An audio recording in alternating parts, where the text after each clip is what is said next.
The galaxy operated by laws older than most civilizations.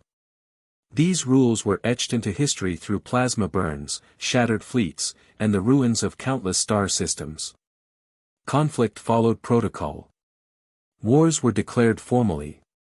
Battles were scheduled in advance. Fleets assembled with symmetry and discipline.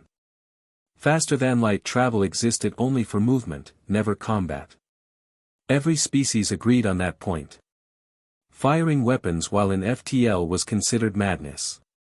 The equations were unstable, the risks immeasurable, and the outcomes unknowable. When humanity entered the Galactic Compact, they accepted these traditions without resistance. They smiled, listened carefully, and asked an uncomfortable number of questions. The elder civilizations dismissed them as clever but soft. Mammals from a mid-gravity death world, technically impressive, creatively inclined, yet strategically inexperienced. No one viewed them as a threat. That assumption shattered when the Kek Dominion announced a punitive campaign. It was not a war of annihilation, merely subjugation. A civilized war.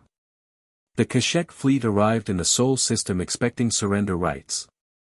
Their ships formed flawless geometric formations, weapons charged but silent, commanders rehearsing speeches of victory.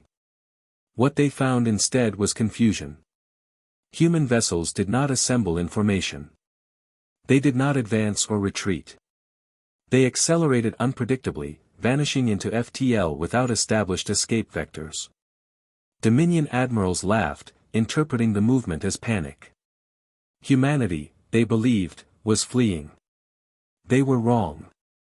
Far beyond the heliopause, a human task group drifted in controlled silence. Their ships appeared unfinished, skeletal frameworks exposed, kilometer-long rails mounted along reinforced spines. These were not conventional cannons. They were rail systems scaled to grotesque proportions, designed not to fire within normal space, but across it. Human scientists had discovered something the rest of the galaxy never dared to explore. Faster-than-light was not a single condition. It existed as a spectrum, a tunnel of compressed mass and probability. With sufficient force, something could be pushed through it briefly, violently. The projectile was deceptively simple. A tungsten rod encased in a stabilizing field. No explosives. No payload. Only velocity. The firing solution defied reason. Predict an enemy fleet's position days into the future. Fire during FTL entry. Exit milliseconds before impact. Human gunners called the process, threading the needle. When the rail fired, space did not rupture. It screamed. The projectile emerged inside the Kashyyyk command carrier while the ship was still moving at impossible speed. The vessel did not explode. It ceased to exist, replaced by expanding plasma and fragments of reality that no longer agreed on their own state. Across the battlefield, sensors failed, then overloaded. The Kashyyyk formation collapsed as panic replaced doctrine. In a single moment, the era of polite war ended forever. Emergency councils convened throughout the compact. Combat recordings were replayed endlessly, slowed frame by frame. Established theories disintegrated under scrutiny. Firing weapons from FTL was impossible. Everyone knew that. Everyone except humanity. Captured human officers were interrogated. Then pressured. Then threatened. Their responses never changed. Calm. Precise. Honest. We do not fire from FTL, they explained. We fire through it. They revealed the truth behind the weapon. The rail systems were never meant to be guns. They were navigation tools, mass drivers designed to launch probes between stars. Someone, at some point, asked a forbidden question. What happens if we push harder? The answer now drifted across a debris field where a fleet once existed. The compact attempted sanctions. Then embargoes. Then formal demands for disarmament. Humanity declined politely. Your rules assumed restraint was universal, they said. We prepared for the possibility that it wasn't. Others tried to imitate the technology. Every attempt failed. Ships were torn apart. Projectiles vanished into nothing.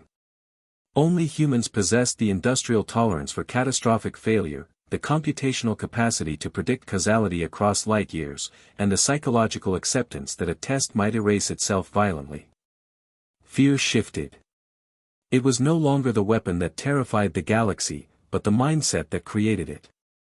When the Lithari Combine mobilized, they expected prolonged conflict. Attrition. Negotiation. Border skirmishes. Human fleets never arrived. Instead, a single transmission was received, time-stamped 3 days in the future. Stand down, or we will begin removing your military infrastructure in reverse chronological order. The Combine ignored the warning. The next day, their primary shipyards vanished. Not destroyed, but precisely erased. Then communication hubs disappeared. Fuel depots followed. No civilian centers were touched. No populations harmed. Only the skeletal structure of military power was removed, piece by piece, as if reality itself rejected its existence. The Combine surrendered without firing a shot. From that moment forward, warfare changed. Not because humanity fought every conflict, but because no civilization could ignore the possibility that they might. FTL rail systems became the ultimate deterrent. Not because they were unstoppable, but because they were unanswerable. You cannot block a weapon that arrives before the decision to fire has finished being made. Historians debated whether humanity conquered the galaxy. There were no human empires carved into star charts. No banners over alien capitals.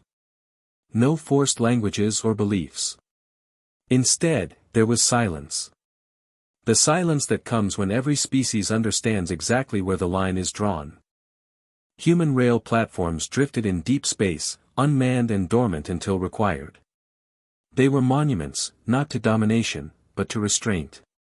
The most terrifying weapon humanity ever built was not the FTL rail system itself, but the willingness to ask, what if the rules are wrong? The galaxy learned the answer and decided it never wished to hear the question again. Behind every legend were sleepless humans. Engineers who aged decades in a few short years. Their dreams haunted by equations that refused to balance. These weapons were not elegant. They were brutal solutions wrapped in brilliance. Each firing required predictive models that calculated not just where a target would be, but what it might decide to do. Mistakes were unforgivable. A miscalculation could destabilize a star lane, collapse trade routes, or tear apart a moon unintentionally. So humanity imposed limits. Ethical oversight. Layered authorization. Human judgment at every stage. Other species found this contradictory. You possess a god weapon, they said, yet you restrain it. The humans answered simply. Because we are afraid of it too. Entire generations of scientists were raised with a single understanding. If the rail systems ever fired without conscience, the galaxy would not survive the lesson. There was only one recorded moment when humanity prepared to fire and stopped. The Varick Ascendancy, a hive intelligence, expanded rapidly by absorbing civilizations without cruelty or malice. They simply converted them. The firing solution was flawless. One shot would erase the central cognition node. Admirals approved. Engineers confirmed. The weapon charged. Then a human linguist intervened, requesting a delay measured in hours. Against doctrine. Against fear. Humanity waited. The linguist had noticed what others missed. The Varick had never encountered individuality. They did not understand refusal. Communication was established. Slowly. Carefully. The Varick learned the concept of choice. And for the first time in their history, they chose to stop expanding. The rail system powered down. It never fired. Its existence was enough. In the modern era, no fleet challenges human space. No empire tests the boundary. Not because humanity is everywhere, but because they do not need to be. Every civilization understands the equation. Humanity plus time equals inevitability. Children across the galaxy learn of FTL rail systems not as weapons, but as warnings. Curiosity without fear creates monsters. Curiosity guided by conscience creates guardians. Humanity never ruled the galaxy. They simply stood at the edge of possibility, hands resting near a trigger, praying they would never need to pull it. And that restraint, more than any shot fired through faster than light, is why the galaxy remains unconquered, yet forever changed.